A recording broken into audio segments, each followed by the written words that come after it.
ಅರಳೀಪುರಂ ಎಂಬ ಹಳ್ಳಿಯಲ್ಲಿ ರೂಪಾ ಎಂಬ ಒಬ್ಬ ಹುಡುಗಿ ಇದ್ದಳು. ಅವಳ ಬಗ್ಗೆ ಹಳ್ಳಿಯ ಜನರು ಮಾತನಾಡಿಕೊಳ್ಳುವ ರೀತಿ ಬೇರೆಯೇ ಆಗಿತ್ತು. ಕಾರಣವೇನೆಂದರೆ ಅವಳ ಸೌಂದರ್ಯ ರೂಪ ಎಷ್ಟು ಸುಂದರವಾಗಿತ್ತು ಎಂದರೆ ಯಾರೇ ಆಕೆಯನ್ನು ನೋಡಿದರೂ ಕ್ಷಣ ಕಾಲ ಮಂತ್ರಮುಗ್ಧರಾಗುತ್ತಿದ್ದರು. ಆದರೆ ಆಕೆಯ ಸುಂದರ ಮುಖದ ಹಿಂದೆ ಆ ಸೌಂದರ್ಯದಷ್ಟೇ ದೊಡ್ಡ ದುರ್ಬಲತೆ ಅಡಗಿಕೊಂಡಿತು. ಸೋಮಾರಿತನಕ್ಕೆ ಮತ್ತೊಂದು ಹೆಸರು ರೂಪ ಎಂದು ಹಳ್ಳಿಯ ಜನರು ಮಾತನಾಡಿಕೊಳ್ಳುತ್ತಿದ್ದರು. ಇಡೀ ಹಳ್ಳಿಯ ಜನ ಬೆಳಿಗ್ಗೆ ಎದ್ದು ಹೊಲಗದ್ದೆಗಳ ಕಡೆ ಹೆಜ್ಜೆ ಹಾಕಿದರೆ ರೂಪಾ ಮಾತ್ರ ಸೂರ್ಯ ನೆತ್ತಿಯ ಮೇಲೆ ಬಂದರೂ ಹಾಸಿಗೆಯಿಂದ ಏಳುತ್ತಿರಲಿಲ್ಲ. ಅವಳಿಗೆ ಯಾವ ಕೆಲಸವನ್ನು ಮಾಡುವುದು ಇಷ್ಟವಿರಲಿಲ್ಲ. ಬಿಸಿಲಿಗೆ ಹೋದರೆ ತನ್ನ ಮೈಬಣ್ಣ ಕಪ್ಪಾಗುತ್ತದೆ, ಸೌಂದರ್ಯ ಹಾಳಾಗುತ್ತದೆ ಎಂಬ ಭ್ರಮೆ ಅವಳಲ್ಲಿ ಮನೆ ಮಾಡಿತ್ತು. ತಾನು ಊಟ ಮಾಡಿದ ತಟ್ಟೆಯನ್ನು ಸಹ ಎತ್ತಿಡುವ ಅಭ್ಯಾಸ ಅವಳಿಗಿರಲಿಲ್ಲ. ಸದಾ ಕನ್ನಡಿಯ ಮುಂದೆ ನಿಂತು ತಾನೊಬ್ಬಳು ಅಪರೂಪದ ಮಹಾರಾಣಿ ಎಂಬಂತೆ ಕಾಲ ಕಳೆಯುತ್ತಿದ್ದಳು. ರೂಪ ರಸ್ತೆಯಲ್ಲಿ ನಡೆದು ಹೋದರೆ ಹಳ್ಳಿಯ ಜನರು ಗುಸುಗುಸು ಮಾತನಾಡಿಕೊಳ್ಳುತ್ತಿದ್ದರು. ಇಂಥ ಸೋಮಾರಿ ಹುಡುಗಿಯನ್ನು ಯಾರು ಮದುವೆಯಾಗುತ್ತಾರೋ, ಇವಳನ್ನು ಕಟ್ಟಿಕೊಂಡವನನ್ನು ದೇವರೇ ಕಾಪಾಡಬೇಕು ಎಂದು ಹೇಳುತ್ತಿದ್ದರು. ಆದರೆ ರೂಪಾಗೆ ಈ ಬಗ್ಗೆ ಕಿಂಚಿತ್ತೂ ಚಿಂತೆ ಇರಲಿಲ್ಲ. ಅವಳ ಲೋಕವೇ ಬೇರೆಯಾಗಿತ್ತು. ರೂಪ ತನ್ನ ತಾಯಿ ಮಮತಾಳ ಮುದ್ದಿನ ಮಗಳಾಗಿ ಬೆಳೆದಿದ್ದಳು. ಅವಳು ಚಿಕ್ಕವಳಿದ್ದಾಗಲೇ ಅವಳ ತಂದೆ ಈ ಲೋಕವನ್ನು ತೊರೆದಿದ್ದರು. ಅಂದಿನಿಂದ ಮಮತಾ ತನ್ನ ಮಗಳ ಮೈಮೇಲೆ ಒಂದು ಸಣ್ಣ ಗೀರು ಕೂಡ ಬೀಳಬಾರದು, ಅವಳಿಗೆ ಕಷ್ಟದ ನೆರಳು ಕೂಡ ತಾಗಬಾರದು ಎಂದು ಅಂದೇ ಶಪಥ ಮಾಡಿದ್ದಳು. ಆದರೆ ಆ ಅತಿಯಾದ ವಾತ್ಸಲ್ಯವೇ ರೂಪಾಲಿಗೆ ಮುಳುವಾಗುತ್ತಿದೆ ಎಂಬ ಸತ್ಯ ಆ ತಾಯಿಗೆ ಅರಿವಿರಲಿಲ್ಲ. ಬೆಳಗಾಗಿದ್ದು ನೀರು ತರುವುದು, ಅಡುಗೆ ಮಾಡುವುದು, ಬಟ್ಟೆ ಒಗೆಯುವುದು, ಮನೆಯಂಗಲ ಗುಡಿಸಿ ಸಾರಿಸುವುದು, ಹೀಗೆ ಮನೆಯ ಪ್ರತಿಯೊಂದು ಕೆಲಸವನ್ನು ಆ ತಾಯಿಯೇ ನಿಭಾಯಿಸುತ್ತಿದ್ದಳು. ರೂಪ ಮಾತ್ರ ದಿನವಿಡೀ ಯಾವ ಕೆಲಸಕ್ಕೂ ಕೈ ಹಾಕದೆ ಮಹಾರಾಣಿಯಂತೆ ಸುಮ್ಮನೆ ಮನೆ ಕುಳಿತು ಕಾಲ ಕಳೆಯುತ್ತಿದ್ದಳು. ನೆರೆಹೊರೆಯವರು ಮಮತಾಳ ಈ ಕುರುಡು ಪ್ರೀತಿಯನ್ನು ನೋಡಿ ಎಷ್ಟೋ ಸಲ ಬುದ್ಧಿವಾದ ಹೇಳಿದ್ದರು. ಮಮತಾ ದಿನೇ ದಿನೇ ನಿನ್ನ ಮಗಳು ಬೆಳೆಯುತ್ತಿದ್ದಾಳೆ, ಹೀಗೆ ಕೂರಿಸಿ ಊಟ ಹಾಕಿದರೆ ಅವಳ ಭವಿಷ್ಯ ಹಾಳಾಗುತ್ತದೆ. ಮನೆಯ ಕೆಲಸ ಕಲಿಸಿದರೆ ನಾಳೆ ಗಂಡನ ಮನೆಗೆ ಹೋದಾಗ ಅವಳಿಗೆ ಒಳ್ಳೆಯದು. ನೀನು ಕೂರಿಸಿ ಊಟ ಹಾಕಿದ ಹಾಗೆ ಆಕೆಯ ಗಂಡ ಮನೆಯವರು ಕೂಡ ಹಾಕುತ್ತಾರಾ ಎಂದು ಎಚ್ಚರಿಸುತ್ತಿದ್ದರು. ಆದರೆ ಮಮತಾ ಮಾತ್ರ ಅವರ ಮಾತುಗಳನ್ನು ಗಂಭೀರವಾಗಿ ತೆಗೆದುಕೊಳ್ಳುತ್ತಿರಲಿಲ್ಲ. ರೂಪ ಇನ್ನೂ ಚಿಕ್ಕವಳು, ಈಗಲೇ ಯಾಕೆ ಕಷ್ಟಪಡಬೇಕು, ಇಲ್ಲಿರುವಷ್ಟು ದಿನ ಸುಖವಾಗಿರಲಿ, ತನ್ನ ಗಂಡನ ಮನೆಗೆ ಹೋದಾಗ ತಾನಾಗೆ ಎಲ್ಲವನ್ನು ಕಲಿತುಕೊಳ್ಳುತ್ತಾಳೆ ಎಂದು ನಗುತ್ತಲೇ ಎಲ್ಲರ ಬಾಯಿ ಮುಚ್ಚಿಸುತ್ತಿದ್ದಳು. ಆದರೆ ರೂಪ 18 ವರ್ಷ ತುಂಬಿ ಯೌವನಕ್ಕೆ ಕಾಲಿಟ್ಟರು. ಅವಳ ಸ್ವಭಾವದಲ್ಲಿ ಒಂದು ಚೂರು ಬದಲಾವಣೆ ಆಗಲಿಲ್ಲ. ತನ್ನ ಅಪಾರವಾದ ಸೌಂದರ್ಯ ಹಾಗೂ ಮಿತಿಮೀರಿದ ಸೋಮಾರಿತನದಿಂದಾಗಿ ರೂಪ ಈಗ ಇಡೀ ಹಳ್ಳಿಗೆ ಪ್ರಸಿದ್ಧಳಾಗಿದ್ದಳು. ಹಳ್ಳಿಯ ಉಳಿದ ಹೆಣ್ಣು ಮಕ್ಕಳು ಬೆಳಿಗ್ಗೆ ಎದ್ದು ಅಂಗಳ ಸಾರಿಸಿ ರಂಗೋಲಿ ಬಿಡಿಸಿ ತಾಯಿಗೆ ಮನೆ ಕೆಲಸಗಳಲ್ಲಿ ನೆರವಾಗುತ್ತಿದ್ದರೆ ರೂಪ ಮಾತ್ರ ಮಧ್ಯಾಹ್ನದವರೆಗೂ ಹಾಸಿಗೆ ಬಿಟ್ಟು ಏಳುತ್ತಿರಲಿಲ್ಲ. ರೂಪ ಸ್ನೇಹಿತೆಯರು ಅಡುಗೆ ಮನೆಯ ಪಾಠ ಕಲಿಯುತ್ತಿದ್ದರು. ಇವಳು ಮಾತ್ರ ತೋಟದ ಮಾವಿನ ಮರದ ನೆರಳಿನಲ್ಲಿ ಕುಳಿತು ಕನಸಿನ ಲೋಕದಲ್ಲಿ ವಿಹರಿಸುತ್ತಿದ್ದಳು. ತನ್ನ ರೂಪ ಹೊಂದಿದ್ದರೆ ಜಗತ್ತನ್ನೇ ಗೆಲ್ಲಬಹುದು, ಸೌಂದರ್ಯವಿದ್ದವರಿಗೆ ಈ ಬದುಕು ತಾನಾಗಿಯೇ ಒಲಿಯುತ್ತದೆ ಎಂಬ ಅಹಂಕಾರ ಅವಳಲ್ಲಿ ಬೇರೂರಿತ್ತು. ಹೀಗೆ ಒಂದು ದಿನ ತೇಜಸ್ ಎಂಬಾತ ಯಾವುದೋ ಕೆಲಸದ ನಿಮಿತ್ತ ರೂಪಾಳ ಊರಿನ ದಾರಿಯಲ್ಲಿ ಹೋಗುತ್ತಿದ್ದ. ಆಕಸ್ಮಿಕವಾಗಿ ರೂಪ ಅವನ ಕಣ್ಣಿಗೆ ಬಿದ್ದಳು. ಅವಳ ಸೌಂದರ್ಯವನ್ನು ಕಂಡು ತೇಜಸ್ಸಿನ ಹೆಜ್ಜೆಗಳು ಒಮ್ಮೆಲೆ ನಿಂತು ಹೋದವು. ಮೊದಲ ನೋಟದಲ್ಲೇ ಅವಳ ಮೇಲೆ ಎಲ್ಲಿಲ್ಲದ ಒಲವು ಮೂಡಿ ಪ್ರೇಮ ಭಾವ ಅವನ ಮನಸ್ಸಿನಲ್ಲಿ ಚಿಗುರೊಡೆಯಿತು. ಮದುವೆಯಾದರೆ ಇವಳನ್ನೇ ಆಗಬೇಕು ಎಂದು ನಿರ್ಧರಿಸಿ ರೂಪ ಬಗ್ಗೆ ತಿಳಿದುಕೊಳ್ಳುವ ಕುತೂಹಲ ತೇಜಸ್ಸಿಗೆ ಹುಟ್ಟಿತು. ಊರಿನ ಪರಿಚಯಸ್ಥರೊಬ್ಬರು ವಿಚಾರಿಸಿದಾಗ ರೂಪ ಹಿನ್ನೆಲೆ ಅವನಿಗೆ ತಿಳಿಯಿತು. ರೂಪ ಚಿಕ್ಕವಳಿದ್ದಾಗಲೇ ಅವಳ ತಂದೆ ಅನಾರೋಗ್ಯದಿಂದ ಈ ಲೋಕವನ್ನು ತೊರೆದಿದ್ದರು. ಆದರೆ ಅವರು ತೀರಿಕೊಳ್ಳುವ ಮುನ್ನ ಹೆಂಡತಿ ಮಗಳಿಗಾಗಿ 5 ಎಕರೆ ನೀರಾವರಿ ಜಮೀನು ಹಾಗೂ ಒಂದು ಸುಂದರವಾದ ಮನೆಯನ್ನು ಬಿಟ್ಟು ಹೋಗಿದ್ದರು. ರೂಪಾಳ ತಾಯಿ ಮಮತಾ ಆ ಜಮೀನನ್ನು ಬೇರೆಯವರಿಗೆ ಗುತ್ತಿಗೆಗೆ ಕೊಟ್ಟು ಅದರಿಂದ ವರ್ಷಕ್ಕೆ ಲಕ್ಷಾಂತರ ರೂಪಾಯಿ ಆದಾಯ ಗಳಿಸುತ್ತಿದ್ದರು. ಮಗಳಿಗೆ ಯಾವ ಕಷ್ಟವೂ ಗೊತ್ತಾಗದಂತೆ ಮಹಾರಾಣಿಯ ಹಾಗೆ ಬೆಳೆಸುತ್ತಿದ್ದಾಳೆ ಎಂಬ ವಿಷಯ ಅವನಿಗೆ ತಿಳಿಯಿತು. ಇತ್ತ ತೇಜಸ್ನ ವಿಷಯಕ್ಕೆ ಬಂದರೆ ಆತನು ಕೂಡ ಚಿಕ್ಕ ವಯಸ್ಸಿನಲ್ಲೇ ತನ್ನ ತಂದೆ ತಾಯಿಯನ್ನು ಕಳೆದುಕೊಂಡಿದ್ದ. ಅಂದಿನಿಂದ ತನ್ನ ಚಿಕ್ಕಪ್ಪನ ಆರೈಕೆಯಲ್ಲಿ ಬೆಳೆದು ಕಷ್ಟ ಸುಖಗಳನ್ನು ಸಂಪೂರ್ಣವಾಗಿ ಅರಿತುಕೊಂಡಿದ್ದ. ಅವನಿಗೆ ಮದುವೆ ವಯಸ್ಸಾಗಿದ್ದರಿಂದ ಅವನ ಚಿಕ್ಕಪ್ಪ ಹೆಣ್ಣು ಹುಡುಕುವ ಕಾಯಕದಲ್ಲಿ ತೊಡಗಿದ್ದರು. ತೇಜಸ್ ನೇರವಾಗಿ ತನ್ನ ಮನಸ್ಸಿನ ಮಾತನ್ನು ಚಿಕ್ಕಪ್ಪನ ಬಳಿ ಹೇಳಿದನು. ಪಕ್ಕದ ಊರಿನ ಮಮತಾಳ ಮಗಳು ರೂಪಾಳ ಬಗ್ಗೆ ಹೇಳಿ ತನಗೆ ಆಕೆಯೇ ಬೇಕು ಎಂದು ತನ್ನ ಇಚ್ಛೆ ವ್ಯಕ್ತಪಡಿಸಿದನು. ತೇಜಸ್ನ ಮಾತಿಗೆ ಮರು ಮಾತನಾಡದ ಆತನ ಚಿಕ್ಕಪ್ಪ ಕೇವಲ 1 ವಾರದೊಳಗೆ ತೇಜಸ್ ಹಾಗೂ ತನ್ನ ಮಡದಿಯನ್ನು ಕರೆದುಕೊಂಡು ರೂಪಾ ಮನೆಗೆ ಹೆಣ್ಣು ನೋಡಲು ಬಂದರು. ಮಮತಾಗೆ ಬಂದಿರುವ ಸಂಬಂಧದ ಬಗ್ಗೆ ವಿಚಾರಿಸಿದಾಗ ಆಕೆಗೆ ತುಂಬ ಆನಂದವಾಯಿತು. ಹುಡುಗ ಯಾವುದೇ ದುಶ್ಚಟಗಳಿಲ್ಲದ ಶಿಸ್ತಿನಿಂದ ಬದುಕುವ ಅಪ್ಪಟ ಶ್ರಮಜೀವಿ. ಸ್ವಂತದ್ದೊಂದು ಪ್ರಾವಿಷನ್ ಸ್ಟೋರ್ ಇಟ್ಟುಕೊಂಡಿದ್ದಾನೆ. ಜೊತೆಗೆ ತೇಜಸ್ ಹೆಸರಲ್ಲೂ 4 ಎಕರೆ ಜಮೀನು ಹಾಗೂ ಒಂದು ಸುಂದರವಾದ ಮನೆ ಇದೆ. ತನ್ನ ಮಗಳನ್ನು ತನ್ನಂತೆಯೇ ನೋಡಿಕೊಳ್ಳುವ ಎಲ್ಲ ಗುಣಗಳು ಈ ಹುಡುಗನಲ್ಲಿವೆ ಎಂದು ತಿಳಿದು ಮಮತಾ ಒಡನೆಯೇ ಈ ಸಂಬಂಧಕ್ಕೆ ಸಂತೋಷದಿಂದ ಒಪ್ಪಿಗೆ ಸೂಚಿಸಿದಳು. ತೇಜಸ್ ಮತ್ತು ರೂಪಾ ಮದುವೆ ನಿಶ್ಚಯವಾದ ವಿಷಯ ಇಡೀ ಊರಿಗೆ ಕಿಚ್ಚಿನಂತೆ ಹಬ್ಬಿತು. ವಿಷಯ ತಿಳಿದ ಹಳ್ಳಿಯ ಕೆಲವು ಜನರು ತೇಜಸ್ಗೆ ಎಚ್ಚರಿಕೆ ನೀಡಿದರು. ನೋಡಪ್ಪ ತೇಜಸ್, ಆ ಹುಡುಗಿ ಎಷ್ಟು ಅಂದವಾಗಿದ್ದಾಳೋ ಅಷ್ಟು ಸೋಮಾರಿತನದಲ್ಲಿ ಬೆಳೆದಿದ್ದಾಳೆ. ಮನೆಯ ಯಾವೊಂದು ಕೆಲಸವೂ ಆಕೆಗೆ ಮಾಡಲು ಬರುವುದಿಲ್ಲ. ಕನಿಷ್ಠ ಅನ್ನವನ್ನು ಕೂಡ ಮಾಡಲಾರಳು. ಇಂಥವಳನ್ನು ಕಟ್ಟಿಕೊಂಡು ಸಂಸಾರ ಮಾಡೋದು ಸುಲಭದ ಮಾತಲ್ಲ. ನಿನ್ನ ಬದುಕು ಕಷ್ಟಕ್ಕೆ ಸಿಲುಕುತ್ತದೆ ಎಂದು ಕಿವಿಮಾತು ಹೇಳಿದರು. ಆದರೆ ತೇಜಸ್ ಅವರ ಮಾತುಗಳಿಗೆ ಕಿವಿಕೊಡದೆ ಮದುವೆಯಾದ ಮೇಲೆ ಬದಲಾಗುತ್ತಾಳೆ, ನಾನು ಅವಳನ್ನು ಬದಲಾಯಿಸುತ್ತೇನೆ ಎಂದು ಹೇಳಿದ. ನಂತರ ಊರಿನವರ ಮಾತುಗಳನ್ನು ಬದಿಗೊತ್ತಿ ಕೊನೆಗೆ ಅವನು ರೂಪಾಳನ್ನೇ ಮದುವೆಯಾಗಲು ದೃಢ ನಿರ್ಧಾರ ಮಾಡಿದ. ಸ್ವಲ್ಪ ದಿನದಲ್ಲಿ ಅಗ್ನಿಸಾಕ್ಷಿಯಾಗಿ ತೇಜಸ್ ಮತ್ತು ರೂಪಾಳ ಮದುವೆ ಬಹಳ ವಿಜೃಂಭಣೆಯಿಂದಲೇ ನಡೆಯಿತು. ಆದರೆ ಮದುವೆಗೆ ಬಂದಿದ್ದ ಊರವರು ಗುಸುಗುಸು ಮಾತನಾಡಿಕೊಳ್ಳುತ್ತಿದ್ದರು. ಜೋಡಿ ನೋಡೋಕೆ ತುಂಬ ಚೆನ್ನಾಗಿದೆ, ಆದರೆ ಇವರ ಸಂಸಾರ ಮಾತ್ರ ಹೆಚ್ಚು ದಿನ ಉಳಿಯುವುದಿಲ್ಲ ಎಂದುಕೊಂಡರು. ಮದುವೆಯಾದ ಮರುದಿನ ತೇಜಸ್ ಮತ್ತು ರೂಪಾ ಚಿಕ್ಕಪ್ಪನ ಮನೆಯಿಂದ ಹೊರಬಂದು ತೇಜಸ್ ತಾನೇ ಕಟ್ಟಿಸಿದ ಸ್ವಂತ ಮನೆಗೆ ಕಾಲಿಟ್ಟರು. ಹೊಸ ಬದುಕಿನ ಕನಸುಗಳೊಂದಿಗೆ ಹೊಸ ಮನೆಗೆ ಬಂದ ತೇಜಸ್ಗೆ ಕೇವಲ 1-2 ದಿನಗಳು ಕಳೆಯುವಷ್ಟರಲ್ಲೇ ರೂಪಾಳ ಸೋಮಾರಿತನದ ದರ್ಶನವಾಯಿತು. ತಾಯಿಯ ಅತಿಯಾದ ಮುದ್ದಿನಲ್ಲಿ ಬೆಳೆದಿದ್ದ ಅವಳಿಗೆ ಮನೆಯನ್ನು ಹೇಗೆ ನಿಭಾಯಿಸಬೇಕು ಎಂಬುದರ ಕನಿಷ್ಠ ಜ್ಞಾನವೂ ಇರಲಿಲ್ಲ. ಮುಂಜಾನೆ ತೇಜಸ್ ಎದ್ದು ಅಂಗಡಿಗೆ ಹೋಗಲು ತಯಾರಾಗುತ್ತಿದ್ದರೂ ರೂಪಾ ಮಾತ್ರ 8 ಗಂಟೆಯಾದರೂ ಕಣ್ಣು ಬಿಡುತ್ತಿರಲಿಲ್ಲ. ಅಡುಗೆ ಮನೆಯ ದಾರಿಯಾಗಲಿ ಗಂಡನಿಗೆ ಒಂದು ಲೋಟ ಕಾಫಿ ಮಾಡುವ ಪ್ರಯತ್ನಕ್ಕಾಗಲಿ ಆಕೆ ಕೈ ಹಾಕುತ್ತಿರಲಿಲ್ಲ. ಮೊದಲ ದಿನವೇ ಹೆಂಡತಿಗೆ ಹೊರೆಯಾಗಬಾರದು ಅಂತ ಹೇಳಿ ತೇಜಸ್ ತಾನೇ ಅಡುಗೆ ಮಾಡಿದನು. ರೂಪಾ ಕನಿಷ್ಠ ಆ ಪಾತ್ರಗಳನ್ನು ತೊಳೆಯುವ ಯೋಚನೆ ಕೂಡ ಮಾಡುತ್ತಿರಲಿಲ್ಲ. ಅನ್ನ ಮಾಡುವುದು ಹೇಗೆ, ಸಾರು ಮಾಡುವುದು ಹೇಗೆ ಎಂಬ ಗಂಧ ಗಾಳಿಯು ಅವಳಿಗಿರಲಿಲ್ಲ. ತರಕಾರಿ ಹಚ್ಚಲು ಕುಳಿತರೆ ಬೆರಳಿಗೆ ಗಾಯ ಮಾಡಿಕೊಳ್ಳುವ ಭಯ, ಬಟ್ಟೆ ಹೊಗೆದರೆ ತನ್ನ ಕೈಗಳ ಮೃದುತ್ವ ಹಾಳಾಗುತ್ತದೆ ಎಂಬ ಭಯ. ಮನೆಯ ಮೂಲೆ ಮೂಲೆಯಲ್ಲಿ ಧೂಳು ತುಂಬಿ ಜೇಡರ ಬಲೆ ಕಟ್ಟುತ್ತಿದ್ದರೂ ಪೊರಕೆ ಹಿಡಿದು ಕಸ ಗುಡಿಸುವ ಆಲೋಚನೆಯೇ ಅವಳಿಗೆ ಬರುತ್ತಿರಲಿಲ್ಲ. ಬೇರೆ ಗತಿ ಇಲ್ಲದೆ ತೇಜಸ್ ಪ್ರತಿದಿನ ಹೊರಗಿನ ಹೋಟೆಲ್ನಿಂದ ಊಟ ತರುತ್ತಿದ್ದನು. ಮುಂಜಾನೆ ಎದ್ದು ಮನೆಯ ಕಸವನ್ನು ತಾನೇ ಗುಡಿಸಿ ಕಾಫಿ ಮಾಡಿದ ಪಾತ್ರೆ ತೊಳೆದು ಒಬ್ಬನೇ ಹೆಣಗಾಡುತ್ತಿದ್ದನು. ಆದರೆ ರೂಪಾ ಮಾತ್ರ ಯಾವಾಗಲೂ ಕನ್ನಡಿಯ ಮುಂದೆ ನಿಂತು ತನ್ನ ಸೌಂದರ್ಯವನ್ನು ತಾನೇ ಆರಾಧಿಸುತ್ತಿದ್ದಳು. ದಿನಗಳು ಕಳೆದಂತೆ ಮನೆಯ ವಾಸ್ತವದ ಸ್ಥಿತಿ ತೇಜಸ್ಸಿಗೆ ಅರ್ಥವಾಗತೊಡಗಿತು. ಮನೆ ಎಂದರೆ ಸುಂದರವಾದ ಗೂಡಾಗಿರಬೇಕು. ಆದರೆ ಈಗ ಅವರ ಮನೆ ಅಕ್ಷರಶಃ ಕಸದ ತೊಟ್ಟಿಯಾಗಿ ಬದಲಾಗಿತ್ತು. ಹಲವಾರು ಬಾರಿ ತೇಜಸ್ ಪ್ರೀತಿಯಿಂದಲೇ ಈ ವಿಷಯವನ್ನು ರೂಪಾ ಬಳಿ ಪ್ರಸ್ತಾಪಿಸಿದ್ದನು. ಬೆಳಿಗ್ಗೆ ಬೇಗ ಎದ್ದು ದೇವರಿಗೆ ದೀಪ ಹಚ್ಚಬೇಕು, ಮನೆಯನ್ನು ಶುದ್ಧವಾಗಿ ಇಡಬೇಕು, ಅಡುಗೆ ಮಾಡಲು ಕಲಿಯಬೇಕು ಎಂದು ಹೇಳುತ್ತಿದ್ದನು. ಆದರೆ ರೂಪಾ ಅವನ ಮುಖಕ್ಕೆ ಹೊಡೆದಂತೆ ಕಠೋರವಾಗಿ ಉತ್ತರಿಸುತ್ತಿದ್ದಳು. ನೋಡು, ನನ್ನ ಹೆತ್ತ ತಾಯಿಯೇ ಇಲ್ಲಿಯವರೆಗೂ ನನಗೆ ಒಂದು ಕೆಲಸ ಮಾಡು ಅಂತ ಹೇಳಲಿಲ್ಲ. ನಾನೇನು ಇಲ್ಲಿ ದುಡಿಯಲು ಬಂದಿಲ್ಲ.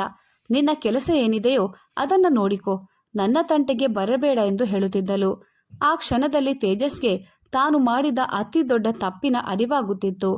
ಮದುವೆಗೂ ಮುನ್ನ ಊರಿನ ಜನ ಹೇಳಿದ ಮಾತುಗಳು ಅವನ ಕಿವಿಯಲ್ಲಿ ಸದಾ ಗುಯ್ಗುಡುತ್ತಿದ್ದವು.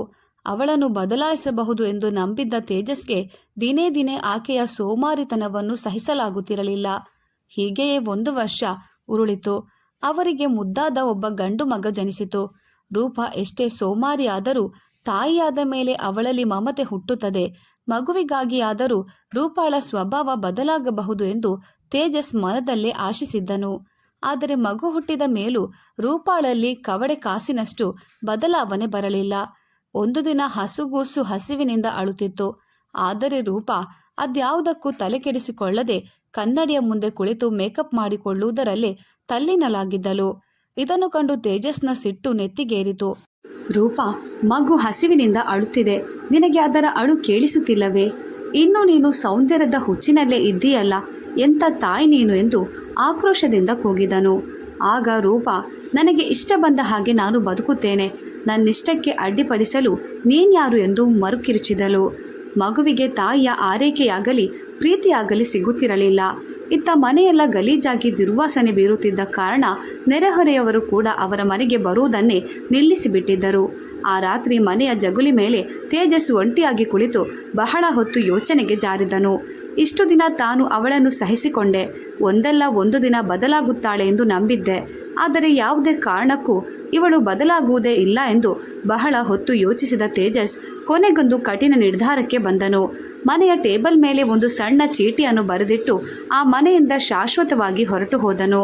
ಬೆಳಿಗ್ಗೆ ಎಂದಿನಂತೆ ಸೂರ್ಯ ನೆತ್ತಿಗೇರಿದ ಮೇಲೆಯೇ ರೂಪ ಎದ್ದಲು. ಇಡೀ ಮನೆ ಬಿಕೋ ಎನ್ನುತ್ತಿತ್ತು. ತೇಜಸ್ ಕಾಣಿಸಲಿಲ್ಲ. ಟೇಬಲ್ ಮೇಲಿದ್ದ ಚೀಟಿಯನ್ನು ಓದಿದಳು. ಅದರಲ್ಲಿ ಈ ರೀತಿ ಬರೆದಿತ್ತು: ರೂಪ, ನಿನ್ನ ಅಂದವಾದ ಮುಖದ ಹಿಂದೆ ಇಷ್ಟೊಂದು ಕಠೋರವಾದ ಮನಸ್ಸಿದೆ ಎಂದು ನಾನು ಕನಸಲ್ಲೂ ಅಂದುಕೊಂಡಿರಲಿಲ್ಲ. ಹಸಿವಿನಿಂದ ಕೂಗಾಡುವ ಮಗುವನ್ನು ನೋಡಿಯೂ ಕರಗದ ನಿನ್ನ ಕರುಳು ನನ್ನ ಪ್ರೀತಿಗೆ ಕರಗುತ್ತದೆ ಎಂದು ನಂಬಿದ್ದು ನನ್ನ ಬಹುದೊಡ್ಡ ಮೂರ್ಖತನ. ಕನ್ನಡಿಯ ಮುಂದೆ ನಿಂತು ಕೇವಲ ನಿನ್ನ ಮೈಬಣ್ಣವನ್ನೇ ಆಧರಿಸುವ ನಿನಗೆ ಸಂಸಾರದ ಬೆಲೆಯಾಗಲಿ ಜವಾಬ್ದಾರಿಯಾಗಲಿ ಯಾವತ್ತಿಗೂ ಅರ್ಥವಾಗುವುದಿಲ್ಲ. ನಿನ್ನ ಸೌಂದರ್ಯ ಹಾಗೂ ನಿನ್ನ ಅಹಂಕಾರದ ಜೊತೆಯೇ ನೀನು ಸುಖವಾಗಿರು, ನಾನು ಶಾಶ್ವತವಾಗಿ ದೂರ ಹೋಗುತ್ತಿದ್ದೇನೆ ಎಂದು ಬರೆದಿತ್ತು. ಅದನ್ನು ಓದಿದ ಅವಳ ಮುಖದಲ್ಲಿ ಕಿಂಚಿತ್ತೂ ದುಃಖವಾಗಲಿ ಆತಂಕವಾಗಲಿ ಮೂಡಲಿಲ್ಲ.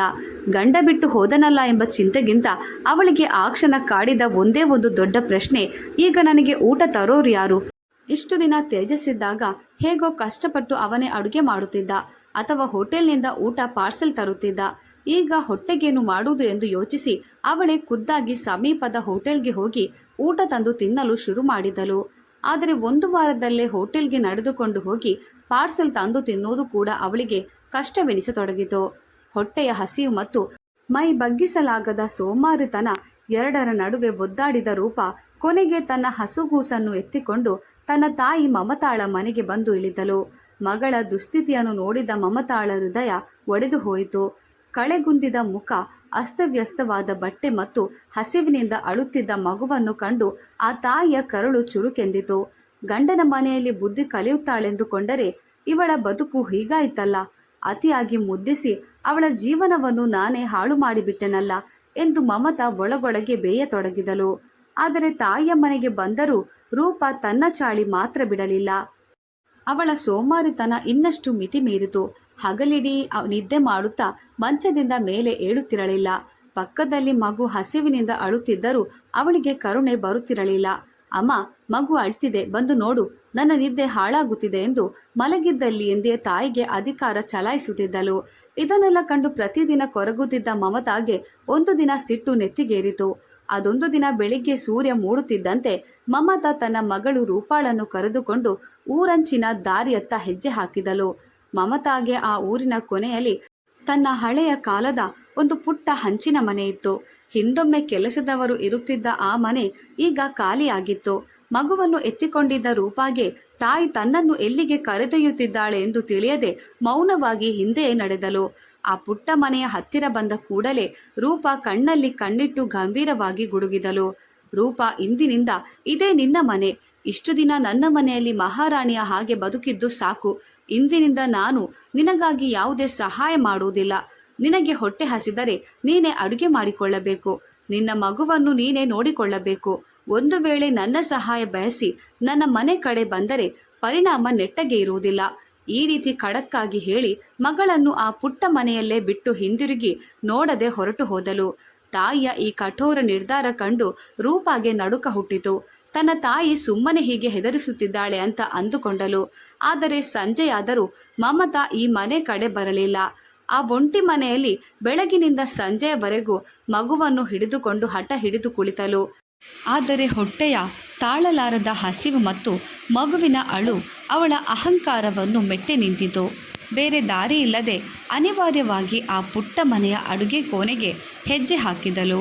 ಮಮತಾ 1-2 ತಿಂಗಳಿಗೆ ಆಗುವಷ್ಟು ದಿನಸಿಗಳನ್ನು ಆ ಮನೆಯಲ್ಲಿ ಮೊದಲೇ ಇರಿಸಿದ್ದಳು. ಹುಟ್ಟಿದಾಗಿನಿಂದ ಅಡುಗೆ ಮಾಡುವ ಗಂಧವೇ ಗೊತ್ತಿಲ್ಲದ ಆಕೆಗೆ ಒಲೆ ಉರಿಸಲು ಹೋಗಿ ಆ ದಟ್ಟವಾದ ಹೊಗೆಗೆ ಉಸಿರುಗಟ್ಟಿ ಕೆಮ್ಮತೊಡಗಿದಳು. ಹೇಗೋ ಹರಸಾಹಸ ಪಟ್ಟು ಸ್ವಲ್ಪ ಅಕ್ಕಿಯನ್ನು ತೊಳೆದು ಬೆಂಕಿಯ ಮೇಲಿಟ್ಟಳು.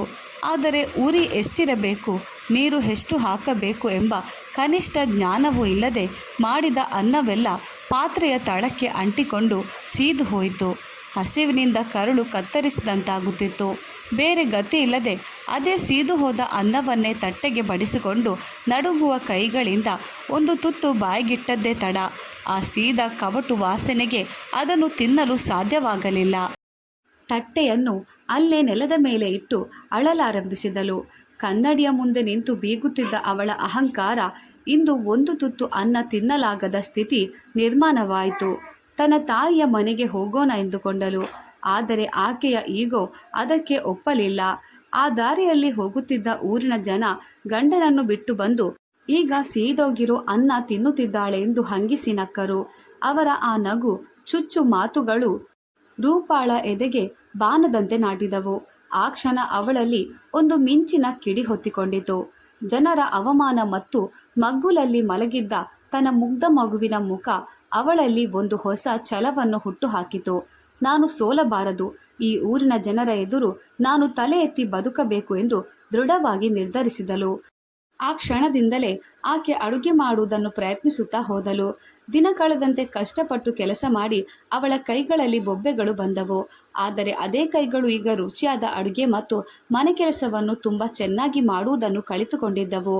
ಅಡುಗೆ ಮಾಡುವುದು, ಮನೆ ಗುಡಿಸುವುದು, ಮಗುವನ್ನು ಆರೈಕೆ ಮಾಡುವುದು ಎಲ್ಲವನ್ನು ಶ್ರದ್ಧೆಯಿಂದ ಮಾಡಲಾರಂಭಿಸಿದಳು. ಅವಳಲ್ಲಿದ್ದ ಆ ಸೋಮಾರಿತನದ ಕವಚ ಕಳಚಿ ಬಿದ್ದು ಅವಳ ಮನಸ್ಸು ಈಗ ಸಂಪೂರ್ಣವಾಗಿ ಬದಲಾಯಿತು. ಕನ್ನಡಿಯ ಮುಂದೆ ನಿಲ್ಲುತ್ತಿದ್ದವಳು ಈಗ ಮಗುವಿನ ಭವಿಷ್ಯದ ಬಗ್ಗೆ ಯೋಚಿಸತೊಡಗಿದಳು. ರೂಪಾಳ ಈ ಬದಲಾವಣೆಯನ್ನು ಊರಿನ ಜನ ಅಚ್ಚರಿಯಿಂದ ನೋಡುತ್ತಿದ್ದರು. ಮಮತಾ ಕೂಡ ಪ್ರತಿದಿನ ಬಂದು ಮನೆಯಲ್ಲಿ ನಿಂತು ತನ್ನ ಮೊಮ್ಮಗ ಹಾಗೂ ಮಗಳನ್ನು ನೋಡಿ ಕಣ್ಣೀರು ಹಾಕುತ್ತಾ ಹೋಗುತ್ತಿದ್ದಳು. ಅದೇ ಹಳ್ಳಿಯಲ್ಲಿ ಸರೋಜಾ ಎಂಬ ಮಹಿಳೆಯೊಬ್ಬಳು ಬಸ್ ನಿಲ್ದಾಣದ ಬಳಿ ಒಂದು ಸಣ್ಣ ಹೋಟೆಲ್ ಇಟ್ಟುಕೊಂಡಿದ್ದಳು.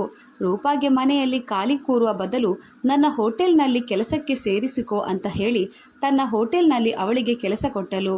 ಸರೋಜಾ ಹೋಟೆಲ್ಗೆ ಸೇರಿದ ಮೇಲೆ ರೂಪಾ ಬದುಕು ಸಂಪೂರ್ಣವಾಗಿ ಬದಲಾಯಿತು. ಮುಂಜಾನೆ ಬೇಗ ಎದ್ದು ಮನೆ ಕೆಲಸ ಮುಗಿಸಿ ಮಗುವನ್ನು ಎತ್ತಿಕೊಂಡು ಹೋಟೆಲ್ಗೆ ಹೋಗುತ್ತಿದ್ದಳು. ಅಲ್ಲಿ ಪಾತ್ರೆ ತೊಳೆಯುವುದು, ತರಕಾರಿ ಹೆಚ್ಚುವುದು, ಟೇಬಲ್ ಒರೆಸುವುದು, ಹೀಗೆ ಪ್ರತಿಯೊಂದು ಕೆಲಸವನ್ನು ಮಾಡತೊಡಗಿದಳು. ದಿನಗಳು ಕಳೆದಂತೆ ಅವಳ ಸೌಂದರ್ಯ ಕೊಂಚ ಮಾಸಿದ್ದರೂ ತಾನು ದುಡಿದು ತಿನ್ನುತ್ತಿದ್ದೇನೆ ಎಂಬ ಆತ್ಮಸ್ಥೈರ್ಯ ಹೆಚ್ಚಾಯಿತು. ಜೀವನದಲ್ಲಿ ಮೊದಲ ಬಾರಿಗೆ ಅವಳಿಗೆ ತನ್ನ ಬಗ್ಗೆಯೇ ಅಪಾರವಾದ ಗೌರವ ಹಾಗೂ ಹೆಮ್ಮೆ ಎನಿಸಿತು. ತಾಯಿ ಕೊಟ್ಟಿದ್ದ ಆ ಊರಂಚಿನ ಪುಟ್ಟ ಮನೆ ಈಗ ಸ್ವಚ್ಛವಾಗಿ ಗುಡಿಸಿ ಸಾರಿಸಿ ರಂಗೋಲಿ ಬಿಡಿಸಿ ಸುಂದರ ಮಂದಿರದಂತಿತ್ತು. ಮನೆಯೊಳಗಿದ್ದ ಹಳೆಯ ದುರ್ವಾಸನೆ ಸಂಪೂರ್ಣವಾಗಿ ಮಾಯವಾಗಿ ಈಗ ಅಗರಬತ್ತಿಯ ಸುಗಂಧ ಮತ್ತು ತಾಜಾ ಅಡುಗೆಯ ಘಮಳು ತುಂಬಿಕೊಂಡಿತು. ಅವಳ ಮಗು ಕೂಡ ಈಗ ಸ್ವಚ್ಛವಾದ ಆಹಾರ ಸೇವಿಸುತ್ತಾ ತಾಯಿಯ ಆರೈಕೆಯಲ್ಲಿ ಅರಳಿ ನಗುತ್ತಿತ್ತು.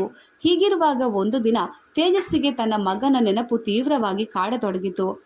ಒಮ್ಮೆ ಹೋಗಿ ನನ್ನ ಮಗನನ್ನಾದರೂ ನೋಡಿಕೊಂಡು ಬರೋಣ ಅಂತ ಹೇಳಿ ಮತ್ತೆ ತನ್ನ ಊರಿಗೆ ಬಂದನು. ಅಲ್ಲಿ ಬಂದು ವಿಚಾರಿಸಿದಾಗ ರೂಪಾ ತನ್ನ ತವರು ಮನೆಗೆ ಹೋಗಿದ್ದಾಳೆ ಎಂಬ ವಿಷಯ ತಿಳಿಯಿತು. ತಕ್ಷಣವೇ ತೇಜಸ್ ತನ್ನ ಅತ್ತೆ ಮನೆಗೆ ಬಂದ. ಅಳಿಯನನ್ನು ನೋಡಿದ ಕೂಡಲೇ ಮಮತಾಳ ಕಣ್ಣಲ್ಲಿ ನೀರು ಉಕ್ಕಿತು. ಆಕೆ ಕಣ್ಣೀರಿಡುತ್ತಾ, ಅಳಿಯಂದಿರೆ, ನನ್ನ ಮಗಳನ್ನು ದಯವಿಟ್ಟು ಕ್ಷಮಿಸಿ. ಅವಳ ಅಹಂಕಾರವೆಲ್ಲ ಈಗ ಕರಗಿ ಹೋಗಿದೆ. ಅವಳು ದಿನವಿಡೀ ಹೋಟೆಲ್ನಲ್ಲಿ ಬೆವರು ಸುರಿಸಿ ಕೆಲಸ ಮಾಡುತ್ತಿದ್ದಾಳೆ. ದಯವಿಟ್ಟು ನನ್ನ ಮಗಳ ಕೈಬಿಡಬೇಡಿ, ಅವಳನ್ನು ಒಪ್ಪಿಕೊಳ್ಳಿ ಎಂದು ಕೈಮುಗಿದು ಬೇಡಿಕೊಂಡಳು. ಅತ್ತೆಯ ಮಾತು ಕೇಳಿ ಅಚ್ಚರಿಗೊಂಡ ತೇಜಸ್ ನೇರವಾಗಿ ರೂಪಾ ಕೆಲಸ ಮಾಡುತ್ತಿದ್ದ ಆ ಸಣ್ಣ ಹೋಟೆಲ್ನ ಬಳಿ ಬಂದನು. ಅವಳನ್ನು ನೋಡಿ ತೇಜಸ್ಸಿಗೆ ಒಂದು ಕ್ಷಣ ಅವಳನ್ನು ಗುರುತಿಸಲು ಆಗಲಿಲ್ಲ. ಕನ್ನಡಿಯ ಮುಂದೆ ಕುಳಿತು ಗಂಟೆಗಟ್ಟಲೆ ಮೇಕಪ್ ಮಾಡಿಕೊಳ್ಳುತ್ತಿದ್ದ ಆ ಹಳೆಯ ರೂಪ ಅಲ್ಲಿರಲಿಲ್ಲ. ಅವಳೀಗ ಒಲೆಯ ಮುಂದೆ ಮೈ ಬೆವರು ಸುರಿಸಿ ದುಡಿಯುವ ಅಪ್ಪಟ ಶ್ರಮಜೀವಿಯಾಗಿ ಕೆಲಸ ಮಾಡುತ್ತಿದ್ದಳು. ಗಂಡನನ್ನು ನೋಡಿದ ಕೂಡಲೇ ರೂಪ ಕಣ್ಣುಗಳಲ್ಲಿ ನೀರು ತುಂಬಿತು. ಆಕೆ ಕೆಲಸ ಬಿಟ್ಟು ಓಡಿ ಬಂದು ತೇಜಸ್ನ ಕೈ ಹಿಡಿದುಕೊಂಡಳು. ನನ್ನ ಮೂರ್ಖತನದಿಂದ ಅಹಂಕಾರದಿಂದ ದೊಡ್ಡ ತಪ್ಪು ಮಾಡಿದೆ, ನನ್ನನ್ನು ಕ್ಷಮಿಸಿ ಅಂತ ಹೇಳಿ ಅಳಲಾರಂಭಿಸಿದಳು. ತೇಜಸ್ ಕೂಡ ಭಾವುಕನಾಗಿ ಅವಳ ಕಣ್ಣೀರು ಒರೆಸಿ, ನನ್ನನ್ನು ಕೂಡ ಕ್ಷಮಿಸು ರೂಪ, ನಿನ್ನನ್ನು ಒಂಟಿಯಾಗಿ ಬಿಟ್ಟು ಹೋದೆ ಎಂದು ಕಣ್ಣೀರಿಟ್ಟನು. ಇಬ್ಬರು ತಮ್ಮ ತಪ್ಪುಗಳನ್ನು ಅರಿತು ಒಬ್ಬರನ್ನೊಬ್ಬರು ಅರ್ಥ ಮಾಡಿಕೊಂಡರು. ತೇಜಸ್ ಅವಳನ್ನು ಮತ್ತು ಮಗುವನ್ನು ತನ್ನ ಊರಿಗೆ, ತನ್ನದೇ ಮನೆಗೆ ಮರಳಿ ಕರೆದುಕೊಂಡು ಬಂದನು. ಅಂದಿನಿಂದ ರೂಪ ಸಂಸಾರವನ್ನು ನಿಭಾಯಿಸುವುದನ್ನು ನೋಡಿ ತೇಜಸ್ಗೆ ಬಹಳ ಆನಂದವಾಯಿತು. ಮನೆಯೆಲ್ಲ ಸ್ವಚ್ಛವಾಗಿ ಸಮಯಕ್ಕೆ ಸರಿಯಾಗಿ ಬಿಸಿ ಬಿಸಿ ಊಟ ಮಾಡಿ ಬಡಿಸುತ್ತಿದ್ದಳು. ಈಗ ಅವಳ ಕೈರುಚಿ ಎಷ್ಟರ ಮಟ್ಟಿಗೆ ಅದ್ಭುತವಾಗಿತ್ತೆಂದರೆ ಅಕ್ಕಪಕ್ಕದ ಮನೆಯವರು ಕೂಡ ಬಂದು ಅಡುಗೆ ಬಹಳ ರುಚಿಯಾಗಿದೆ, ಹೇಗೆ ಮಾಡಿದೆ ಅಂತ ಹೇಳಿ ಸಲಹೆ ಪಡೆಯುವಂತಾಯಿತು. ತನ್ನ ಕೈರುಚಿಗೆ ಅಷ್ಟೊಂದು ಮೆಚ್ಚುಗೆ ಸಿಕ್ಕ ಮೇಲೆ ರೂಪಾಗೆ ಒಂದು ಅದ್ಭುತವಾದ ಯೋಚನೆ ಬಂತು. ಅವಳು ತೇಜಸ್ ಬಳಿ ಸ್ವಲ್ಪ ಹಣವನ್ನು ಪಡೆದು ಅದೇ ಊರಿನಲ್ಲಿ ಒಂದು ಸುಂದರವಾದ ಹೋಟೆಲನ್ನು ಪ್ರಾರಂಭಿಸಿದಳು. ಅವಳ ಶ್ರದ್ಧೆ ಮತ್ತು ಅಡುಗೆಯ ರುಚಿಯಿಂದಾಗಿ ಹೋಟೆಲ್ ವ್ಯಾಪಾರ ಭರ್ಜರಿಯಾಗಿ ಬೆಳೆಯಿತು. ಕೆಲವೇ ವರ್ಷಗಳಲ್ಲಿ ಕೇರಳದ ಪ್ರಮುಖ ನಗರಗಳಲ್ಲೂ ತನ್ನ ಹೋಟೆಲ್ನ ಬ್ರಾಂಚ್ಗಳನ್ನು ಆರಂಭಿಸಿದಳು. ಒಂದು ಕಾಲದಲ್ಲಿ ತುತ್ತು ಅನ್ನಕ್ಕೂ ಪರದಾಡುತ್ತಿದ್ದವಳು ಇವತ್ತು ತಿಂಗಳಿಗೆ 8ರಿಂದ 10 ಲಕ್ಷ ರೂಪಾಯಿ ಸಂಪಾದನೆ ಮಾಡುವ ಮಟ್ಟಿಗೆ ಒಬ್ಬ ಯಶಸ್ವಿ ಉದ್ಯಮಿಯಾಗಿ ಬೆಳೆದು ನಿಂತಿದ್ದಾಳೆ. ಅಷ್ಟೇ ಅಲ್ಲದೆ ಇತರ ಬಡ ಹೆಣ್ಣು ಮಕ್ಕಳಿಗೂ ವಿಶೇಷ ಶೈಲಿಯಲ್ಲಿ ಅಡುಗೆ ಕಲಿಸುವ ತರಗತಿಗಳನ್ನು ಶುರು ಮಾಡಿದ್ದಾಳೆ. ಕೇವಲ ಅಡುಗೆ ಮಾತ್ರವಲ್ಲದೆ ತಾನು ಬದುಕಿನಲ್ಲಿ ಎಡವಿ ಕಲಿತ ತನ್ನ ಜೀವನದ ಪಾಠಗಳನ್ನು ಅವರಿಗೂ ಹೇಳಿಕೊಡುತ್ತಿದ್ದಾಳೆ. ಯಾವ ಹುಡುಗಿಗೆ ಅಡುಗೆ ಮಾಡಲು ಬರುವುದಿಲ್ಲ ಎಂದು ಜನ ಟೀಕೆ ಮಾಡಿದ್ದರೂ ಇಂದು ಅದೇ ಹುಡುಗಿಯ ಕೈರುಚಿ ಸವಿಯಲು ಹಲವಾರು ಮಂದಿ ಆಕೆಯ ಹೋಟೆಲ್ಗೆ ಬರುತ್ತಿದ್ದಾರೆ. ಒಂದು ಕಾಲದಲ್ಲಿ ಸೋಮಾರಿ ಎಂದು ಬಿಂಬಿಸಿದ್ದ ಹಳ್ಳಿಯ ಜನರು ಈಗ ಅವಳು ಊರಿಗೆ ಬಂದಾಗ ಗೌರವದಿಂದ ತಲೆಬಾಗಿಸುತ್ತಾರೆ. ಸ್ನೇಹಿತರೆ, ಜೀವನದಲ್ಲಿ ಎಡವಿದಾಗ ಬದುಕು ಅಲ್ಲಿಗೆ ಮುಗಿಯಿತು ಅಂದುಕೊಳ್ಳಬಾರದು. ತಪ್ಪು ತಿದ್ದಿಕೊಂಡು ಎದ್ದು ನಿಂತರೆ ಎಂತಹ ಕಲ್ಲನ್ನಾದರೂ ಕರಗಿಸಬಹುದು ಎಂಬುದಕ್ಕೆ ರೂಪ ಜೀವನವೇ ಸಾಕ್ಷಿ. ರೂಪ ಬದುಕಿನ ಕತೆ ನಿಮ್ಮ ಮನಸ್ಸಿಗೆ ತಾಕಿದ್ದರೆ ದಯವಿಟ್ಟು ಆಕೆಗೊಂದು ಲೈಕ್ ಮಾಡಿ ಎಂದು ಕೇಳಿಕೊಳ್ಳುತ್ತಾ ಮತ್ತೊಂದು ಕಥೆಯಲ್ಲಿ ಭೇಟಿಯಾಗೋಣ. ವಂದನೆಗಳು.